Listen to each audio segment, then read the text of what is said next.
അങ്ങനെ സിനിമകളൊക്കെ കാണുന്ന ആളാണ്, മലയാള സിനിമകളൊക്കെ കാണുന്നതാണ്. അങ്ങനെ മലയാള സിനിമയിൽ ഏറ്റവും പ്രിയപ്പെട്ട ഒരു കഥാപാത്രം ഏതാണെന്ന് ചോദിച്ചു കഴിഞ്ഞാൽ അങ്ങേക്ക് പറയാൻ പറ്റും? അത് അങ്ങയുടെ ജീവിതത്തിൽ എന്തെങ്കിലും ഒരു പ്രതിഫലിക്കുന്ന ഒരു കഥാപാത്രമുണ്ടോ?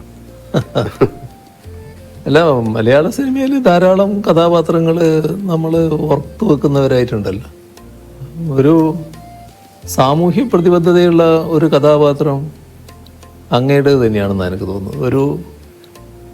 ഒരു മെഡിക്കൽ വിദ്യാർത്ഥിയായിട്ട് ചേർന്നിട്ട് ആ മെഡിക്കൽ വിദ്യാർത്ഥി റാഗിങ്ങിന് നേതൃത്വം കൊടുത്ത് അമൃതം ഗമയ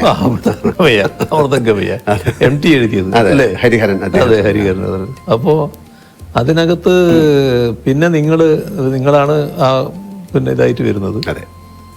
അപ്പോൾ അവിടെ മാതൃകാ ഡോക്ടറായിട്ടാണ് പിന്നെ പ്രവർത്തിക്കാൻ ശ്രമിക്കുന്നത്. നിങ്ങൾക്ക് ഒരുപാട് നഷ്ടങ്ങൾ സംഭവിക്കുന്നുണ്ട്.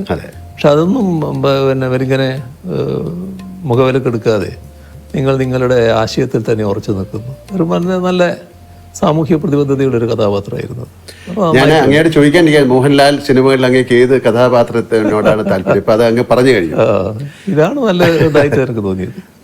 ഇതൊരു ഏതെങ്കിലും ഒരു സിനിമ സീൻ അത് അങ്ങ് യഥാർത്ഥ ജീവിതത്തിൽ പ്രയോഗിക്കാൻ ശ്രമിച്ചിട്ടുണ്ടോ, സാധിച്ചിട്ടുണ്ടോ?